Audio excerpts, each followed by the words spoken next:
Pardon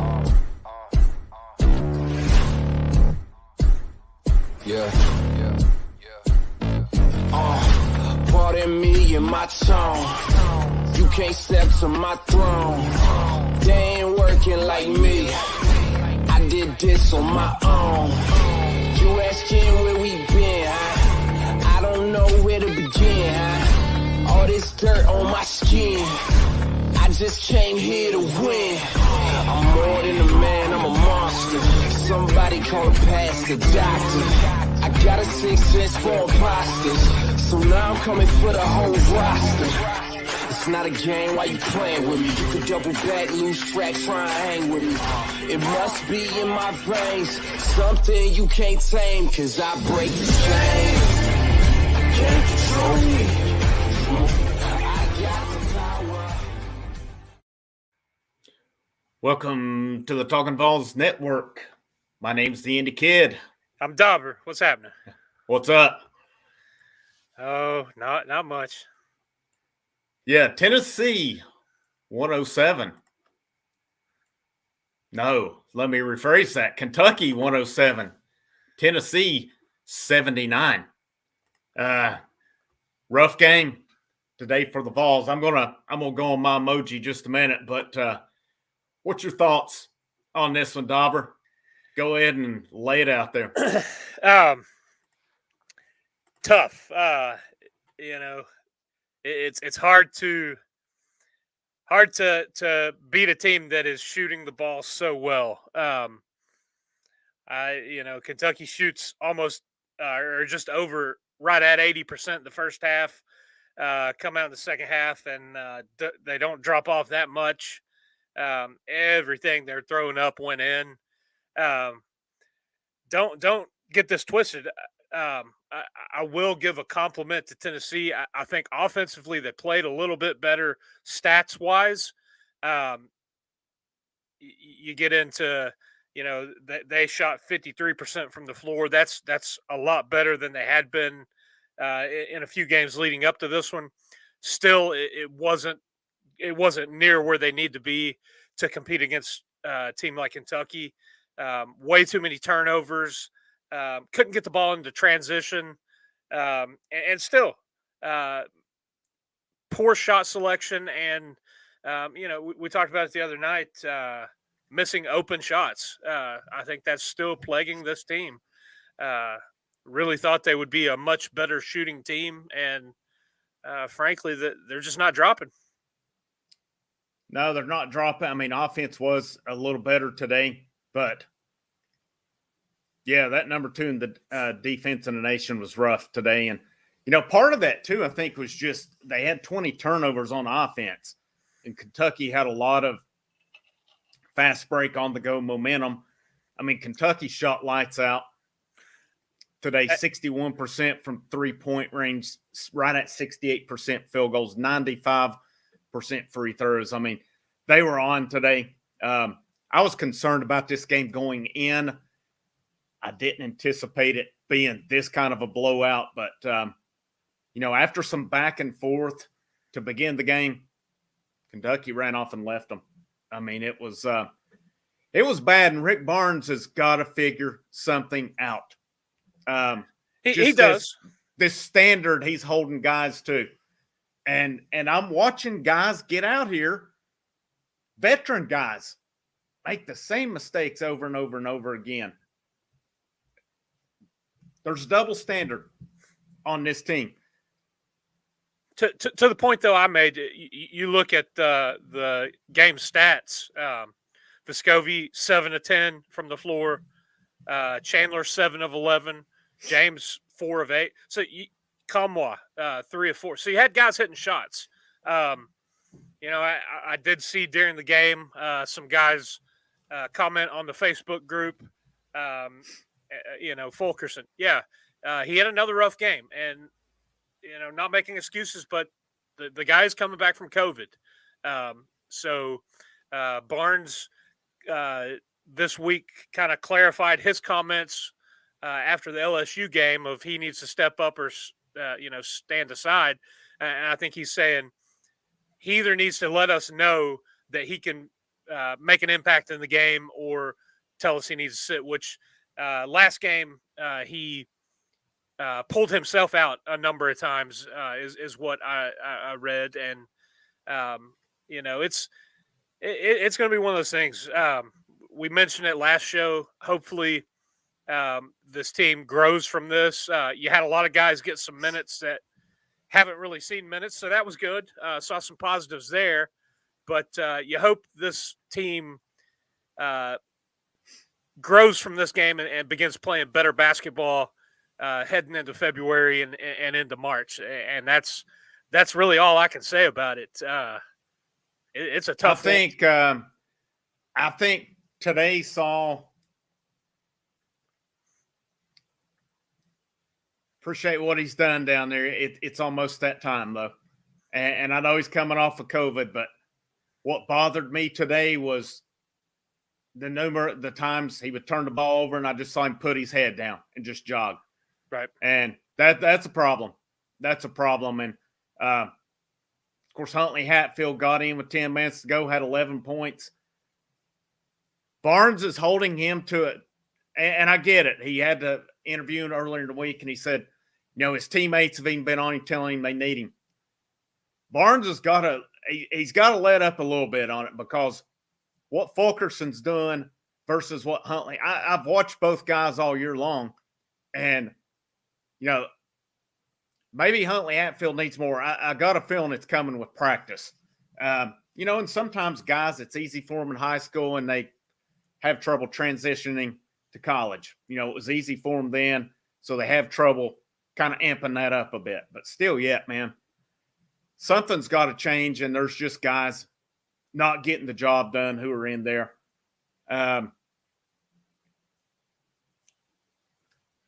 This is a one-and-done team this year.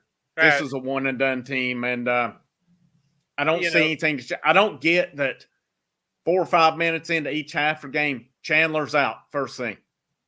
He's your best player on the team, and you're pulling him out. Yeah. I mean, I'm sorry, but I like Ziegler. Chandler, it's not even close.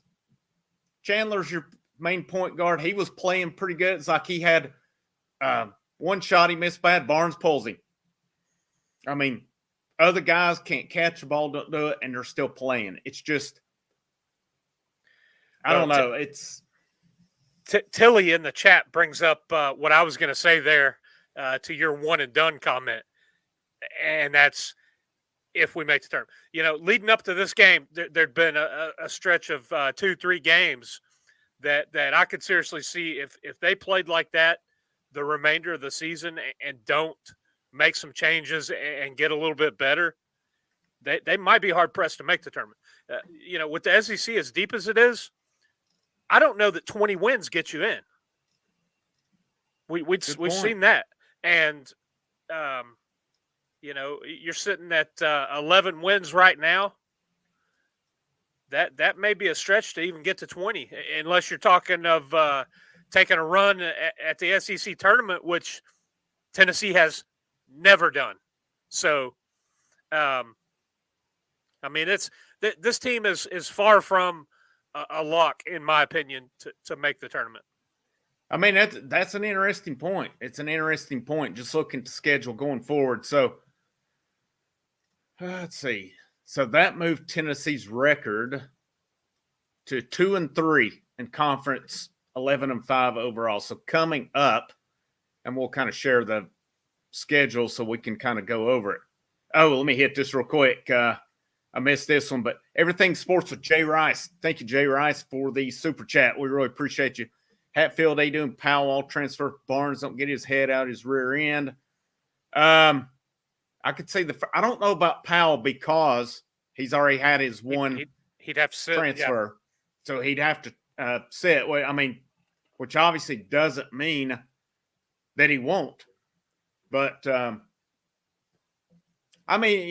is a good point. Kentucky was on today. They were on fire. I mean, I don't even know if Tennessee playing its best handles that today.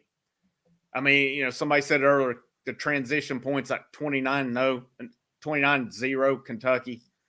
That's a big deficit. that's a big difference. But just kind of looking at, let me pull my screen.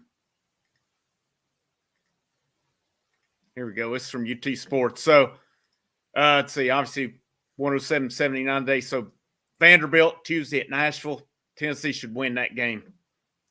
LSU next Saturday at home. Be a tough one. If Tennessee plays, they can win that game. If they don't, they won't. Florida at home, I think that's a winnable game. Texas A&M at home, winnable game. At South Carolina, winnable game. Mississippi State at Mississippi State, that's going to be a tough one. Vanderbilt, Knoxville, Kentucky and Knoxville. Arkansas, Fayetteville, tough game.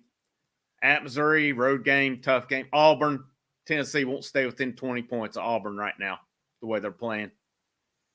At Georgia, I mean, Tennessee has struggled when they've gone down to Georgia, even with their best teams. And then Arkansas at home. I think it's a favorable schedule, but, I don't know. It's tough. It's tough. There's some games they can, lose. There's some games they can win. If they can run the table at home, and there's some tough home games coming up, that would be big. But I think 8-8 gets them in. 8-8. Looking at that, winning the first game of the SEC tournament. Yeah, but I mean, the thing with that, if it's 8-8, that's going to put them at 17-10, and then depending on what happens that Texas game. So right. I don't know, man. That's not a resume. The one thing it'll go for them is their strength of schedule. Right. But at 17-10 or 18-10 or 17-11, man, that's a tough one. That's a tough one. And I'll be honest, with the talent that's on this team, there's no reason we should be talking about if they get in. Yeah. Not with the talents. This team has a lot of talent that's getting super mismanaged. And, I don't know. I mean, last year was really the same with English and Oliver, guys who went on to be head coaching jobs. I'm sure there's a little bit of an adjustment with the new assistants, but I just don't know what's going on with this team. Today you give up 107. That number 2 defense got taken to the woodshed today. Again, I think part of it was due to the sloppiness on offense. I thought that when they started getting sloppy, Kentucky really pushed that pace and made them pay for it. But their inside game it was rough today as well. They don't have an inside game. And you look at Kamwa, 6 points, Fulkerson 0 points, Uros had 4 points. So that's 10 points from your 3 big guys. If you throw Huntley Hatfield in there, he outscored all 3 of those guys with 11 points in 10 minutes time. Yeah. Yep. And Kentucky had slacked off when Hatfield came into the game. He got a couple really easy putbacks, but from what you're seeing, at least he's out there trying and wanting it. So why not give the kids some more minutes in time that matters? I think so, and I think one reason probably, let's see, somebody said, BHA's 20 minutes a game. He's not getting enough minutes, and I get it. Barnes is trying the tough love with him. Sometimes you got to let talent work itself out. The old adage about practice, and I understand it, but if that's the case going back years, Josh Dobbs probably never gets on the field if it was just practice, according to everything that was said then. And so it's the same thing here. Some guys, the switch comes on come game time. And I think another point, I don't expect to see Adu. Number one, I don't know how ready he is. I don't know that he could be any worse, but I think one thing too, they're probably at this point going to try to get a red shirt out of him, barring that he doesn't transfer. I haven't seen anything to suggest it. I mean, people are going to leave. I don't think there's any doubt about that. I hope some of these big guys will stay because there's going to be available minutes next year, and who knows, maybe even moving forward with it. Let's talk about free throws again. It went to the line 11 times. So that just shows you not driving the ball. Hit 50% from the line. Kentucky, 20 of 21 from the foul line, 95%. That's what good teams do. They make shots when the clock's not running and nobody's guarding you.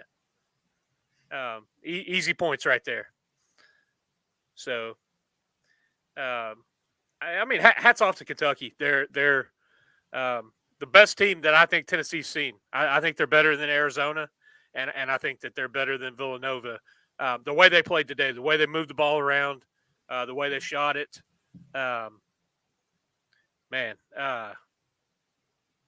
just like you said, I didn't think that Tennessee had a good chance to go up there and win, but I didn't think it was going to be this type of a game and this type of a gap. No, I didn't see it coming either, and the way Kentucky played today, they'll be able to make a strong run. I think they've had their battles with inconsistency as well, but Tennessee will see them again in Knoxville. I think 1 month from today, as a matter of fact. So we'll see what kind of gains are made by this point. I think with Tennessee, sometimes it comes at point of players only meeting. And it's probably about time some guys, sometimes you need it. I think, I don't know how well Barnes is getting a response from this team right now either. I just feel that something's off with it. Again, it's very reminiscent of last year. What happened? The difference last year at Kentucky, they were down, and your two freshmen put the team on their shoulders and brought them back. Right. Not today. And Vescovy, he tried, he took his shot. He played a pretty good game today. Chandler started off good. Of course, Huntley Hatfield in the last 10 minutes. There's just a lot. I don't know, guys, you guys in the chat, leave it. What is Barnes a Mark Richt? Ooh. Has Tennessee, and again, there's a lot of time left. This team could hit their hot streak in March. That, it doesn't matter how you're playing on January the 15th. It matters how you're playing at March. But has Rick Barnes, is he that Mark Richt? Good coach? He's a Hall of Famer. Great coach. The part of me with Rick Barnes is it a case where maybe he's stuck in the past a little? I don't know. Let me bring it a little bit closer to home here. See, like a Philip Fulmer. Has the game passed him by? And we've talked a little bit about this. He's an old school. He's a defensive-minded coach. And the type of basketball that the entire landscape of college basketball has gone to is an offensive-type game. We got into what the pros do and don't do a couple weeks ago on here. They don't play defense at all. Look at the score right now. That reminds you of an NBA game right there. 107 points. That's that is something to think about. Has the game passed Rick Barnes by? We've seen some what we've called head scratchers. Question his rotation. And like today, how many times did the camera pan over there and he's just sitting there, letting the guys figure it out is what the commentators said. Well, the guys aren't figuring anything out. They look lost sometimes. That's what a coach is supposed to be there for, is to hold you accountable and give you guidance, especially in game. Make some adjustments. empty the bench, sit 5 down, put 5 others in that want to play. Yep. I mean, that's one I don't get is what's it going to hurt? Send a message. And I thought the perfect time was in the first half. It was a couple times in a row, turnovers. Guys were putting heads down, and Barnes just sat there. And it's like that would have been the perfect time to send a message and pull these guys. Let them know this is not the standard. But nope, that's what it was. Let's see, some entry. I'm pretty sure Richt won, at least an SEC championship, if not more, did he not? He's not won it. Tennessee has never won the SEC tournament. No. I'm talking about the comment right here. Mark Richt won the SEC, did he not? Richt? He won it a time or two, I'm pretty sure. I wish Alan V. Troll Patrol was in here. He could tell us on it. Barnes has won the regular season. Tennessee's never won the SEC tournament. Did he not tie for the regular season? Who, Richt? Yeah. Well, I mean, he played for Barnes. I think he tied for Tennessee it. ended up tied. Here's another comment. We said, how can they gel in their rotation? Still seems rotation's off a little bit, kind of inconsistent. Auburn did get red hot. That's when they beat Tennessee pretty bad in the SEC championship final. I don't agree. I don't know that I agree with this right here. Thanks for the message and opinion on it. Who's coaching these players right now? I'm not saying it's all Barnes. Players have got to take a little accountability, but this is a good comment. There are times when it is lack of execution, and there are times when it is you see the difference and the disparity in talent rearing its head. But by no means is Rick Barnes out there, throwing up 24 3-pointers a game and hitting 2 of them. But at the same time, he's the one that can call a timeout and pull some guys who are missing, 19 3-point shots when they could be driving the ball and dishing or changing up. Do something. Stop the bleeding. Yeah. Good comment here. Our team lacks a leader. Player will hold his teammates accountable, and you can rely on for consistency. We don't see anybody. It seems like no one's vocal out on the court. The only thing I remember seeing was at one point a guy got left open. Chandler is like throwing his hands up to somebody. There is no leader on this team, not from the teammates' standpoint. I totally agree. Good comment there. I've seen a rumor. I don't know if there's any legs to it that Huntley Hatfield could get a 2-way contract from the NBA next year and may take. I don't know. Be an interesting development. I'm curious to see what happens with him. I can't say I feel great about him coming back. Developing at simple game at some point, 6-year senior needs. Yeah. Let's see. Yeah, I think this. I mean, if you look up and down that roster, 4s, 5s.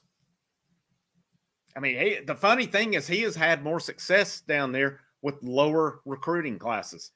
It's kind of funny, and maybe that comes down to work ethic. Maybe that comes down to guys just buying in, developing. But it's kind of odd. The better classes he's got, the performances have started going down as well. Well, I'm going to throw this out here. Here we are, halfway through the season? I think this team is what it is. You look at Rick Barnes and his career. Why did he get run off of Texas? Is Rick Barnes what he is? Yeah. Is what you're going to get what you have? Is that the ceiling? Thank you, Donovan. I was pretty sure Rick had won it, but wasn't sure. Let's see. New assistants for the most part. Yeah, you had Gainey and Clark come in. Where's the passion he had? And got. That's the thing, man. He kind of come in rejuvenated at Tennessee, and now he just looks like a guy who's riding it out.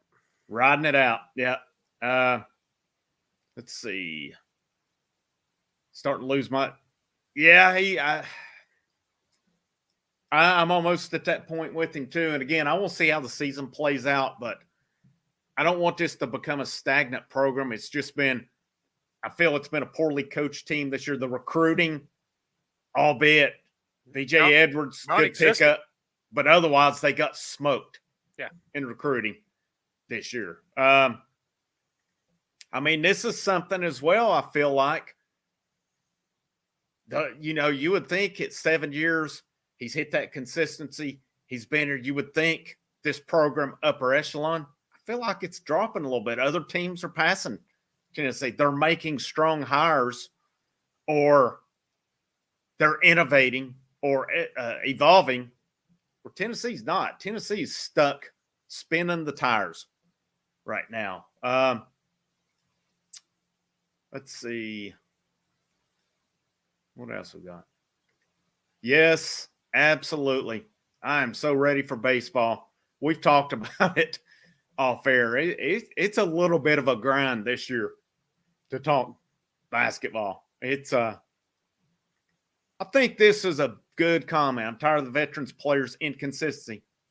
Phil, right here's where Tennessee's getting held back, and I feel these veterans are getting longer leashes to get in and not do things.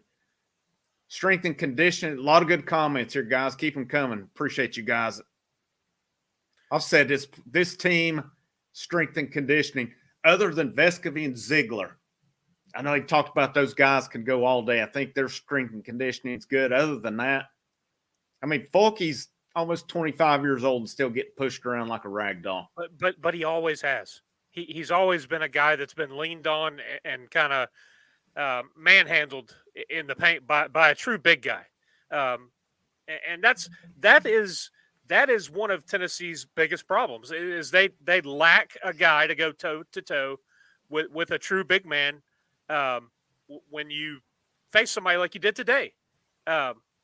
It's just and even looking at it, didn't really got beat 25-24 on the rebounding.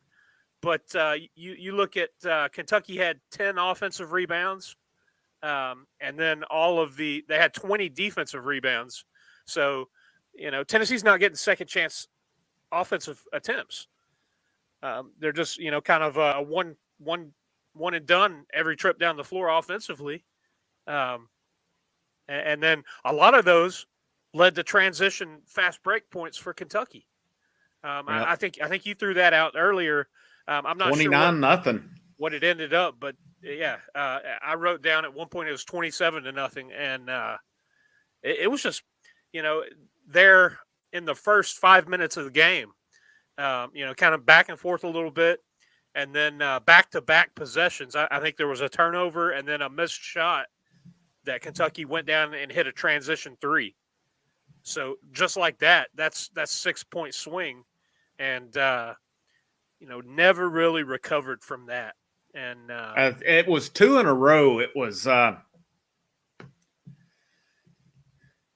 Let me see the name here, and I'll know it for Kentucky. Grady. I was going to say Gundy. It was Grady. 2 in a row, 2 threes in a row. Yeah.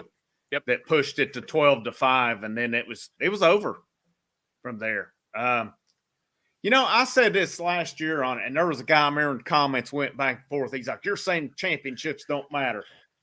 No, I didn't say that. Championships, regular season time. I mean, I would look at it this way. Do you think Mississippi State in baseball was real upset that they got run-ruled twice in the SEC tournament, yet they turned around and won the national championship? Conference tournaments are all for viewership. They're all about money. Frankly, I think a conference tournament in basketball is useless.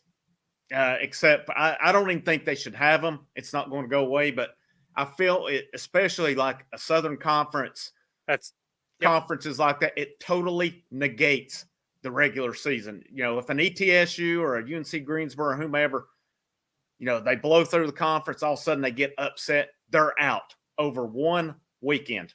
Yep. Yeah. So you're basically saying the whole season doesn't matter. conference tournaments in basketball are useless.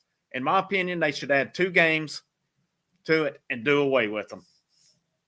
Whatever, you want to make it 2 conference games, 2 non-conference games, whatever. But anyway, regular season titles should matter, and regular season should get automatic berths on it. Yeah, I mean, they're fun, especially you get some emotions high. Yes, I would like to see Tennessee win an SEC tournament in basketball, but it is at the end of the day when they don't know. This year, I think it would be good to give some kind of confidence, but I don't know. It's just not my thing that I'm that crazy about as conference tournaments. I just think they're all for show. Well, and a lot of times you have these Power 5 conferences that you get somebody come up and have a hot weekend. Yep. And take a spot away from a deserving team because they win their conference tournament. And then that automatically puts them in the NCAA tournament. Man, I don't know. We're sitting here, we're spinning our wheels just like the team seems to be spinning their wheels on the floor because I don't have the answers. I don't know. But I'll tell you one thing, they can't continue to play like they played. They've got to figure something out. Or like we talked about earlier, they're not even going to make the tournament. So it's all going to be ifs and buts. Vol 92 for 5. Thank you for the super chat. Anyone else grown to just expect this? It's every season since 18-19, same stuff, different year. After I kind of wondered, like the Villanova performance, I wondered if it was just one of those days because they bounced back the next day and drilled North Carolina. But after the Texas Tech performance, that was kind of alarming. That was a bad night. And I was curious to see how they would handle it coming in. Now, of course, they bounced back with Arizona and took that game. But it's like Groundhog Day all over again. When they got to conference last year, that's when the wheels fell off, and it's happening again this year. I mean, it is so eerily similar to last year. Buddy of mine said the other night on text, he's like, we should have got Pearl back when we had the chance. But go ahead. That's the thing. It is a lot like last year. And one of the big problems last year was who's the alpha? Who's going to step up and lead this team? And I think you had Springer and Johnson kind of eventually out of necessity because nobody else, especially the older guys, were going to do it. They just kind of, once they got rolling and got going at the end of the year, that's the guys that carried the team. I think we've talked about it. You've got Vescovi, who I think is probably your closest right now to being a leader of the team. But I think that, there's just something lacking there. I don't think he's vocal enough on the floor. You've not got anybody holding anybody accountable. And that goes to guys on the floor and even, in my opinion, to the coaching staff. Because they just let them, run out there and play. They're not doing anything in game. When was the last time you saw Barnes get pissed off and call a timeout because something wasn't going right? Yeah. He tends to take timeouts to the locker room. You don't get extra points for saving your timeouts. The one thing, keep going back to those teams of Grant and Schofield. Those guys were leaders. Yeah. They were vocal. They were and it was a floor full of them. I mean, you had Grant, you had Schofield, Bone, Turner, Bone. I mean, there was accountability with those guys. They were a tight-knit group. Maybe these guys are tight-knit, I'm not sure, but nobody's vocal. Nobody's getting anybody's grill. Not that those guys really got each other's grill, but they would hold each other accountable too. And, they responded well to it. It was like it was all a good match, and their accountability enabled, Barnes was They developed those guys very well. So I don't know what's happened since then, and maybe it's the type of player there, but that is, there were numerous leaders on that team, and they're just not there. This team doesn't have the makeup of that. And I see a few of you guys, Lady Vols, man, rolling top 5. South Carolina coming up, got to be coming up soon. So we'll see what they're made of on that. But hats off to the Lady Vols. Keep on going. A lot of people talking about Pearl. He's never coming back. So it's I think he not only burned the bridges, he blew them up while he was there. Now, if that would have been today's game, it would have been minor. But that was called not having strong leadership at the time.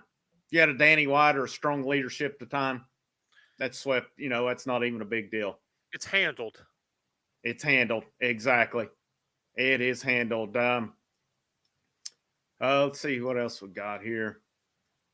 Phil Jackson. There we go. Bring the Zen Master back. Let's see. I think, that Tennessee's route when it comes time. I still maintain Barnes will be here 3 more years. I'll be honest right now, if this is the trend, I'm not excited if that's the case.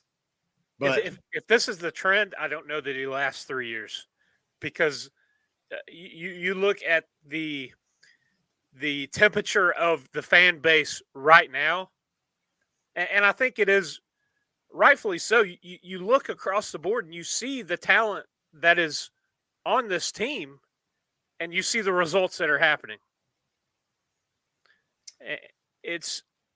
I don't know. I mean, Rick Barnes is doing nothing to tone down the questions of, is this all he can accomplish? And that goes back to his time at Texas.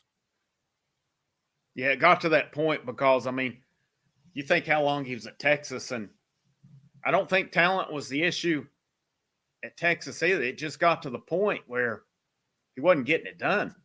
And, he's obviously not getting any younger. And, again, I thought in the offseason, the team that he was building, I was like, man, he gets it. He's trying, and then it's just not happening.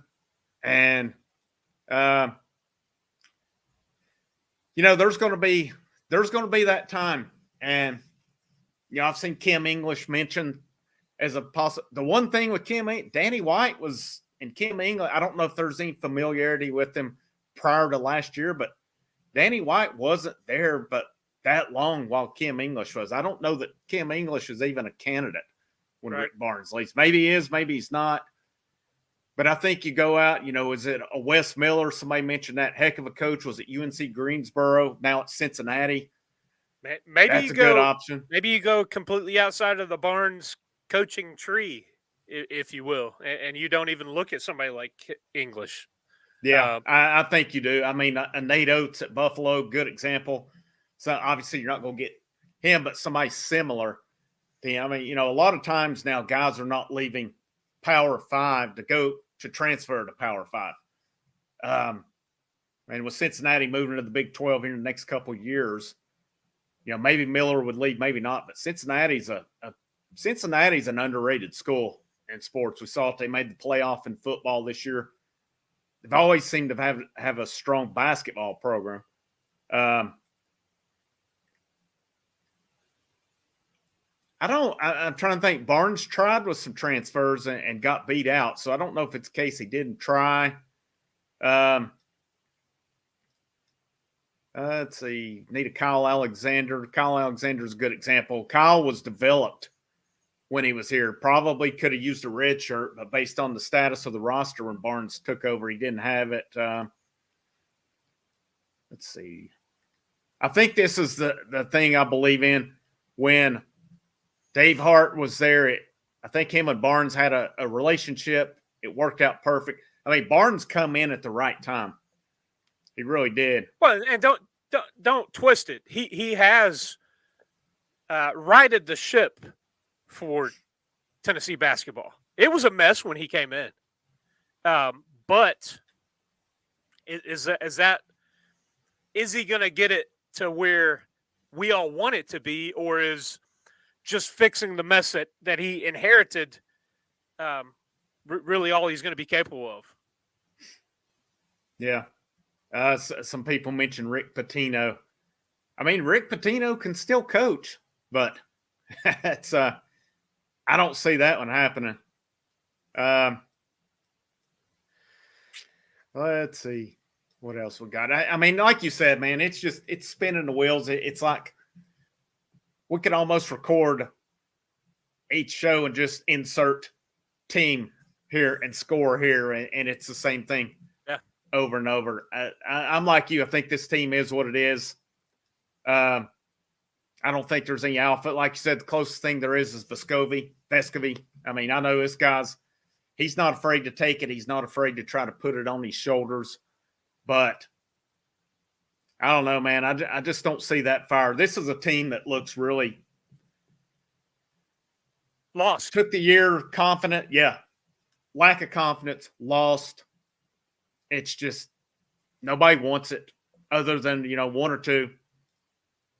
I don't know what the answer is at this point. I really don't. The turnovers are hurting. They hurt today.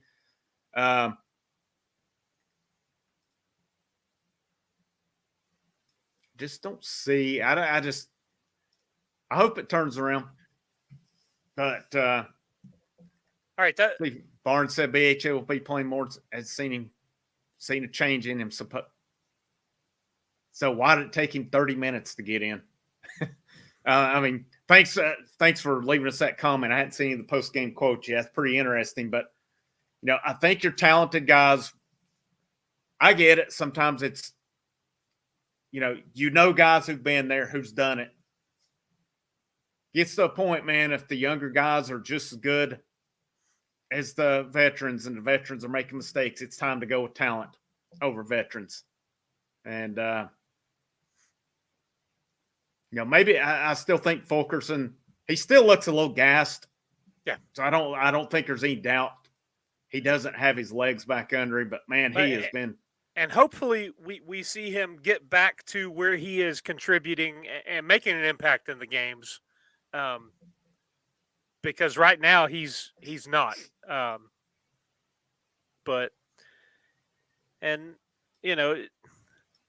Don't twist what we're saying here, guys. We're not saying Barnes isn't a good coach, and we're not saying he didn't come in and turn the program around from the mess that he came into. But there's a point where you kind of begin to plateau or start going back downhill, and I think from what we're seeing right now, this team, they may be there. It's they don't seem to be getting any better. They don't seem to be taking steps forward. In fact, it'd be hard to argue against guys regressing this season. Yeah, and so it's like I said earlier. I think Barnes has 3 years left. I fully expect he'll finish those 3 years. I'm curious to see what his response is going to be in the offseason, though. And do they hit a portal? Do they, guys leave? Obviously, we know Fulkerson's gone. I can't see Chandler coming back, but, I feel Chandler's regressed as the year's gone along, too. Well, he's dropped on all the mock draft boards consistently. At times he seems to play a little bit out of control. He's super talent, but you also think a super talent comes in and gives you a little bit more than he's given Tennessee this year. Yeah. Tennessee too good for – no, but I'm not sure you can't get better, though. I mean, we'll see. I don't think that decision's around the corner, but I'm going out and getting the best coach I can get. If it's somebody better than English, I'm going for him. I would definitely look at what English is doing. I mean, he did a lot of good things at Tennessee, but I've lobbied for I'm him. not dead set on him times. either. I've lobbied for him multiple times on this show. If Barnes rides out his contract and has any input to bringing somebody in, I think English could be a guy that he recommends to Danny White, because English was his right-hand man, through a lot of the success that he's found. We'll see what he does at Mason. I think that's that's the big thing with English. You don't just take English to take him. He's got to go to Mason. Bless you. He's got to go. He's got to show it at George Mason first. Oh, exactly. It's his first head coaching job, and he is a Missouri guy. What if something happens? Konzo gets fired at Missouri, and they go for English. I mean, it may not even be an option for Tennessee, but no, I don't think Tennessee's too good for English. English is only coached. He's not even coached a year, so if he's the guy, that's fine with me. But we don't know yet, and again, I don't think it's going to be an option. But again, here's what I want to see for Barnes in offseason. Again, it's January, not March. I hope this team turns it around. But I mean, like you said, I think they are what they are at this point. And the defense or the offense was a little better today, but the turnovers were just killer. They cut those down, but I think there'll be – I still fully expect Barnes – I foresee some guys starting to get minutes down the line. I think it'll happen. You got to change it at some point. But what's Barnes going to do in the offseason? I mean, what kind of players is he going to recruit? Is there going to be, more players leaving?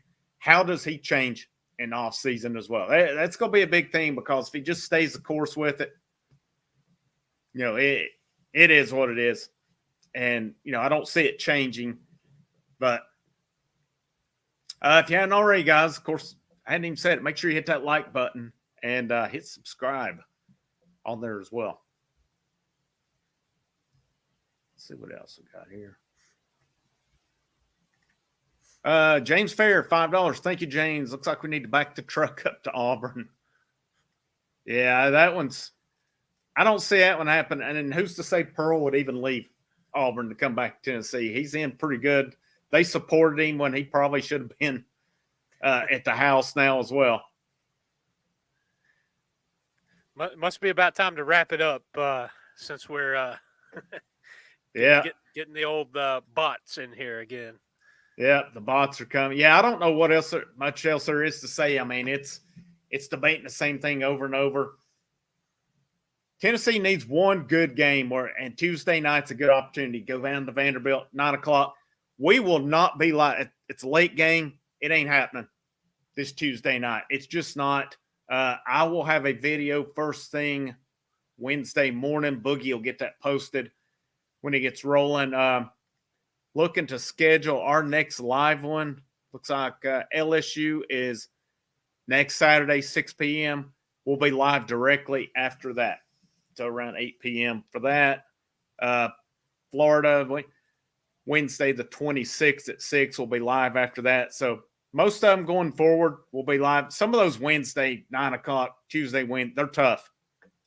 So we'll see how it is. Kentucky on February 15th. Definitely trying to make a point, even though it's 9:00. It's Kentucky. But other than that, I mean, we should be good for the most part. We'll cover the game, have a video Wednesday morning. Let's hope things get better from here.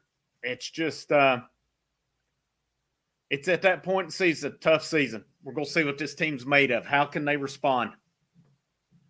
How do they respond? How do they come out against Vandy? Do they come out confidence, or do they come out just looking like a team that's not feeling it? Got any final thoughts before we call this one a day?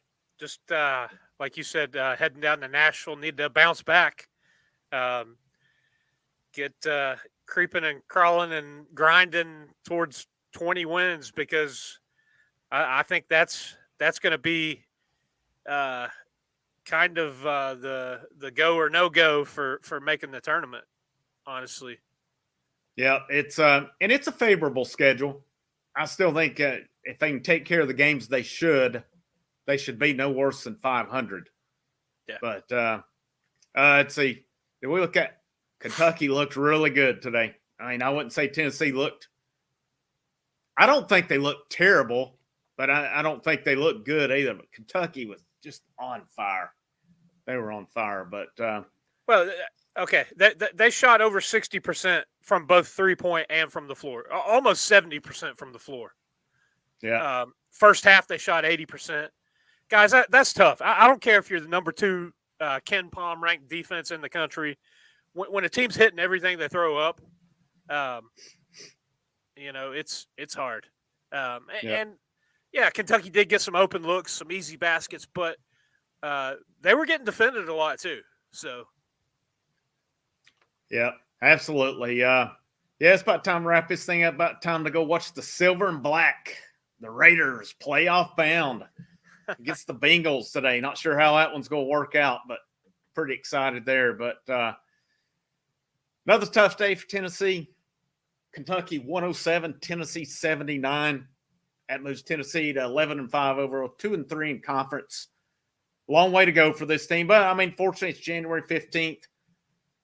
They got a long time to turn this thing around, and hopefully somebody will step up, or some guys will step up down the line and get this team back on the right track. But again, no post game Tuesday night. There will be a video recapping it first thing Wednesday morning. We will be back with you live next Saturday, 6 o'clock. LSU will be live post game afterwards. But he's Dauber. I'm the Indy Kid. Thank you guys. Good comments.